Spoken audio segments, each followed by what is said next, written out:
My name is Marion Stack, and moving a little bit from your inner zen to back to your days in primary or post-primary school music, I want to take you through some music terms. In particular, I'm going to look at music literacy and how we can develop this through music technology for secondary school education. Now, music literacy is all the aspects of music, from the language, the pitch, the rhythm, the speed, the instrumentation used, but more importantly, it's how these are combined together within each piece and how they make sense. So we're going to start off very quickly. I'm going to look at tempo, which is the speed of a piece of music. And I've personalized this when students go into my artifact, they can put in their name straight away. So I'm working at the Patrician Secondary School in Newbridge, which is a boys' school, and we have a very small but very vibrant music department.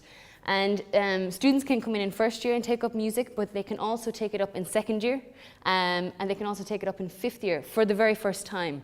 So that means often in our classes there's a huge differentiation gap from the absolute beginner to somebody who's already grade 7 at the age of 14. So very, very difficult sometimes to address this within the classroom all of the time. In particular, they can be at a disadvantage then, and they're always trying to play catch up in how they can get on top of this. While music is very much a performance subject, 50% at Leaving Cert is performance, but 50% is based on listening and composing, which is all linked to music literacy. In our school, in my school at the moment, there is 23 junior certs about to sit the exams now in a month's time, but there's only 8 at Leaving Cert level. And I really began to question why there was such a low uptake, and more importantly, what could I do to improve this? I also noticed that students are technically enculturated. They use their phones, their laptops, they're on the computers the whole time, and they adapt very, very quickly and very well to anything that's put in front of them. And I tested this out quite recently with first years who went through what we just did there, and they had no problem navigating, or very quickly they just put the dots together and did it straight away, no questions asked. So I was very impressed. As well as that, my values of empowerment and fun. I noticed that when students become more confident in themselves, either in their ability to hear, their ability to compose, their ability to perform, this gives them a confidence each and every time, and that empowers them to go on and be more creative, be more innovative, and to actually be teaching their peers in the classroom. As well as this, I realised the huge importance of making learning fun. You can see the heads going down if you start a very, very serious topic sometimes. Oh, we're doing music theory, anything like that. But when I introduced this as a game, there was absolutely none of that. There was no barriers. So fun and empowerment are key things that I wanted to bring into my creation. So a winning combination, music and technology. That was the idea. I began to look at the literature around this, and I noticed in particular Lucy Green, a great writer based in London. She talks about alienation, and very simply, this is how students can become so alienated from the music they're listening to in the classroom, have to study, versus the music they're experiencing in everyday life. As well as that, decontextualization. This is when the music is completely out of context for them. We have many prescribed songs on the syllabus, often from an earlier era, the Baroque, the Renaissance time, and the students have no concept of where or how these have been created, and they can't link it. It's not meaningful for them. As well as this, teacher assumptions. So often teachers will bring their own likes for music, their own bias into the classroom, and that really has a bearing on the outcomes. If a teacher is open, or if a teacher is more towards a certain genre of music. As well as that, when I looked into the ICT, in Ireland here at the moment, Irish teachers mainly use ICT for preparing their lessons and for presenting them, but they don't really use it for interactively engaging with the students. And that's a real issue that we need to look at, I think. For this to happen, there needs to be a dynamic shift. And that's where teachers start to embrace that they're not just the expert anymore, that the student can create their own learning. And they can do this very well using technology, and they can bring it into the classroom.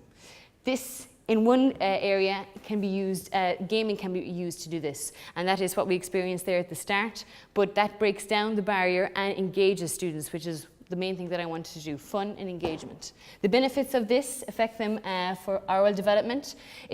Bradley talks about how ear training is directly proportional to how your progress as a musician. The more developed your ear, the more you hear, the more you can compose, the better you perform. It also gives way to better memory capacity. So if you can understand the structure of a piece of music, and you can map it out in your mind very, very easily. Suddenly, it's not all these terms that you have to learn. The cognitive overload is completely reduced. And lastly, the students begin to understand that they can construct their own learning. They can start to put the building blocks together in the classroom, and that they have an impact on their own learning. So how did I do this? First of all, I used the fantastic software Articulate, and the main attraction for this for me was that students can interact with it. I had previously done a video, Music Theory 1, and it involved the students, but it was all just sitting back and passively looking at the video. This forces them to engage with it, to pick up on what they are doing as they go through it. I did this in collaboration with students. I had a number of third years, first years, second years who got involved and wanted to be a part of the creation process when I was filming. I did this in connection with my peers and my colleagues in school when they began to get interested in what I was creating and how it could affect. And in particular, I began to learn how I could expand from just the Articulate and go out of it. And this here uses Padlet, where students can create their own topic on this page, and it becomes their own. They can view each other's. It creates an online social environment. I did this all through the EEA, Education Entrepreneur to Action Research, and I went through the Explore stage, the Understand, which was my literature, and this really was the creation stage, as well as that bringing in GarageBand. I wrote a theme tune to go with this module, music literacy, and that kind of starts them off, and then they realize that they begin to input this as well. So really all this combination, audio, photos, gaming, video, text, and the interactivity, this made it very appealing for the engagement and the fun the students could have with it.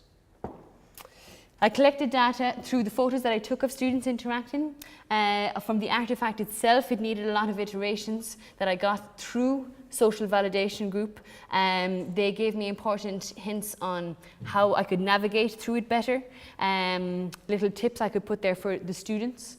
It was important to get the contribution and collaboration of my colleagues, and that was mainly done through email at school, where they told me how this could benefit not only the music department, but the resource department, the English department, and how they could see it being used if they could begin to get their hands on it. One of the main criticisms that I have to bear in mind is teachers are very wary of how could they do this. They haven't yet got that mindset shift of they can embrace this technology, and that's where I would really see myself coming in my school community, where I can champion how we can bring this into it and how to use it in the best way.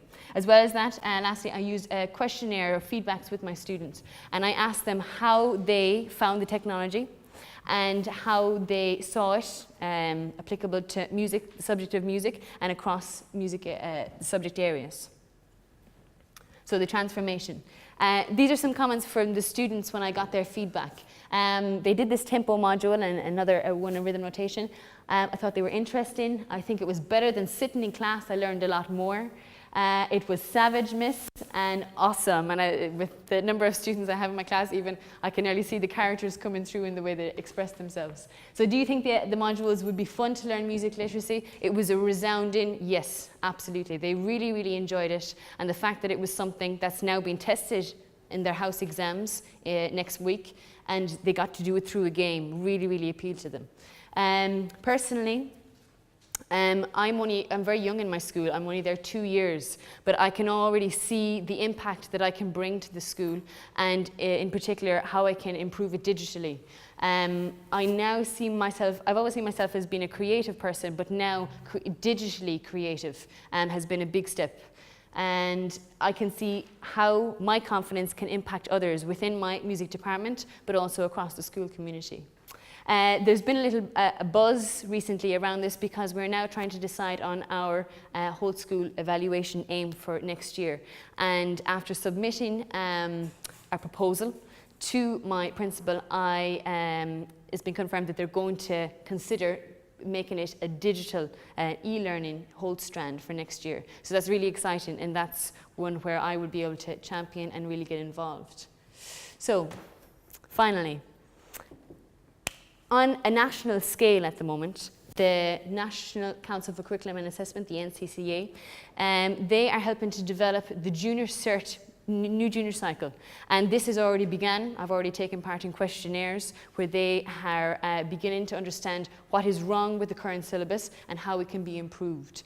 And it really gives a call to all music teachers to try and improve what the learning we want to get out from our students, but how they can learn this and how we can marry technology and music together to do this.